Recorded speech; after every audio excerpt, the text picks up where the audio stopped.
thing about SMEs, Yes. and even the startups, is the importance of making money. I mean, that's why Certainly. you have to make money. As much as That's the heartbeat of trade. the heartbeat of trade. And it's a 24/7 job. Yes, yes. You and I have been in corporate, so we know that you got 8 to 5, you've got your salary is guaranteed. Yeah.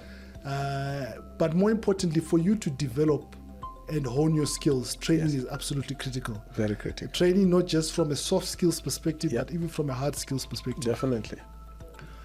With your experience, SMEs and startups absolutely critical in terms of being equipped. Yeah. Being equipped and being trained. Yes. But you can't just get them into a room and train them and equip them. No. Because they need to be out there making the money. Definitely. And I think the challenge that most, and I know the Africa Union through various platforms, I know in South Africa you've got Race Corp through innovation hubs. Yes. Your SME accelerators. Accelerators. Yes. What is the practicality and the challenges around that in terms of equipping SMEs so that they can be successful, especially in the African context? Yeah. Based also from your experience, Certainly. what are the challenges that one has to face in order, and what we have to, how do we overcome these challenges in order to equip them properly? Good question. I think there's a tension. There's a tension between accelerators and candidates. Okay. Whether those candidates are coming in from the SME side or the startup side. Okay. The tension that exists is that this might surprise some in the industry. When you are running an accelerator, funneling through into your domain or into your accelerator great quality entrepreneurs or founders that have got equally as great concepts or ideas, and that also have got similar potential or competencies to see through those ideas. That's hard. Okay. That's hard. So you find that when you raise capital also, because accelerators have to be funded, you ask yourself, will I get a pipeline of high quality founders to come into my incubator or into my acceleration? But then that tension extends to founders or extends to entrepreneurs.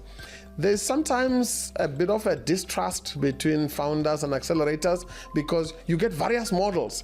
And the toughest models. And when you say distrust, is this because the founder is saying the accelerator won't understand my business, or more just in terms of you've got the money, but I'm the one who actually has to do the work? Good question. What fuels that? So the distrust it comes in a certain level. One, the founder has to step up their game in terms of upskilling. Okay.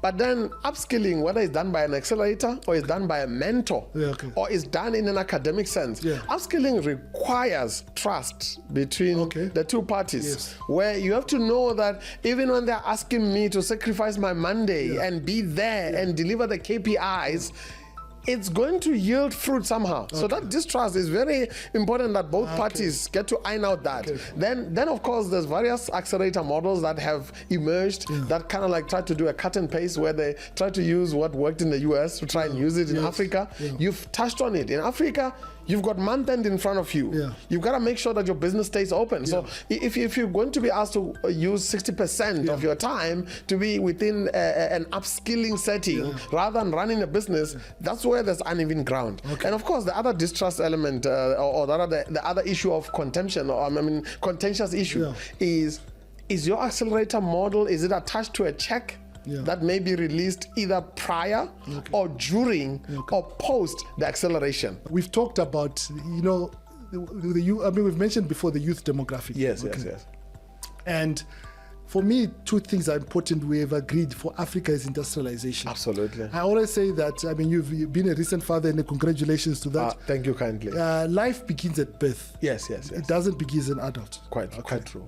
And the reason I'm saying that, for industrialization, economic growth of the continent, the role of SMEs and startups is key. Yes. The growth won't come from the corporates. You're quite right. Because they've got a stagnant growth. You have to be giving birth to startup SMEs. Yes. But at the same time, you've got young people who are growing on the continent. We've got a huge population. Certainly. How can we bring the two together effectively? In other words, you have got need for SMEs and startups, but at the same time, you need the young generation to be the ones driving this. From your experience, how can we do that properly with regards to the social economic environment that's here in Africa?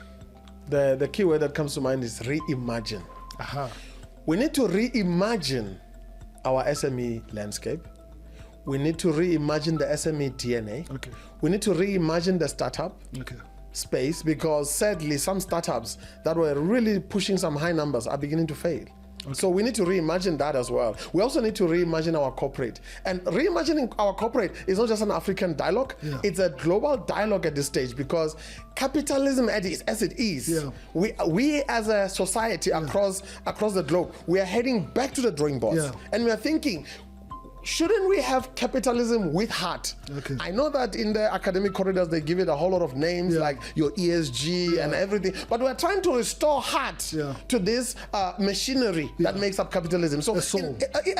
So in that context, your corporates, which in Africa they make up 1%, they have to realize that they have a license to trade in Africa, but they also have an obligation to drive impact. And that impact is them now handing over the baton to the SMEs and the startups, because the SMEs and startups are flying at altitudes of job creation that corporates can only dream about.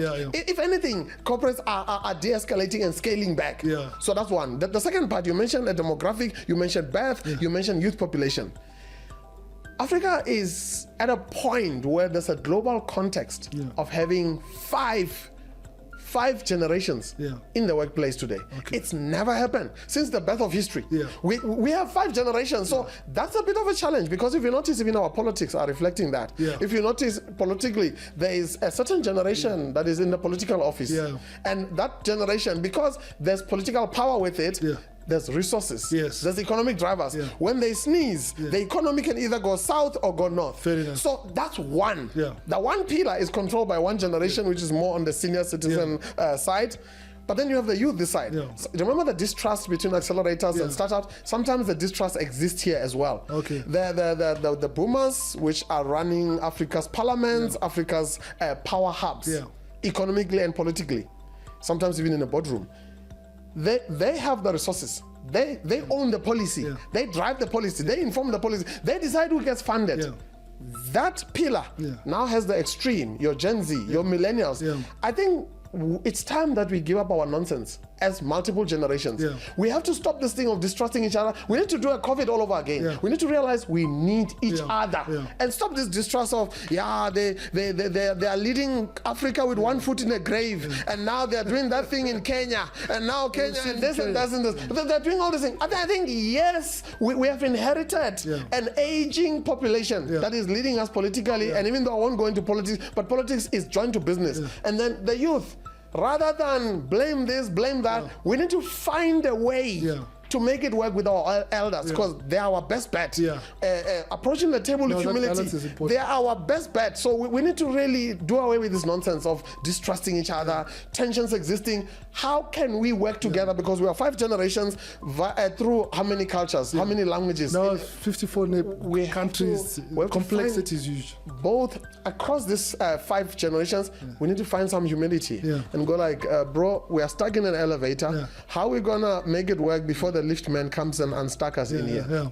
So Shadrach, we've had a very in-depth, but at the same time broad discussion. Indeed. With regards to the role of SMEs and startups, of course, but also with an emphasis of startups, because the element of scalability is specifically aligned to them. Bearing in mind, underlying all of this is the role technology plays. Of course. And from my experience, also having done business in Africa in the last 20 years, over 20 different countries, I've dealt with the different countries, the different sectors in the technology background. And I think you've brought to the forefront, if you look at the key areas that are driving the growth, the fintech, the agri-tech, the commerce, and areas that you yourself as an entrepreneur, of course, as a startup as well, has been exposed to. And also the role of resilience and what it plays, and leveraging of the diversity. And also, I think one of the key things that also you brought to the forefront was the misconception or the perspective that is wrong with regards to, even like, for example, in the rural areas, how Gogo, we assume, is not technology apt, but actually she's actually quite savvy. When we look at all of this, and more importantly, under the umbrella of how this contributes to economic growth and industrialization in the African space, what is the key takeaway that you would want to leave on this topic that we're talking about in terms of the role of SMEs and startups in driving economic growth in Africa? If you were to, the one or two key nuggets that you want to leave as a parting shot, that you say, look, these are the key blocks or the key points I want to leave with that relate to this topic, what would that be?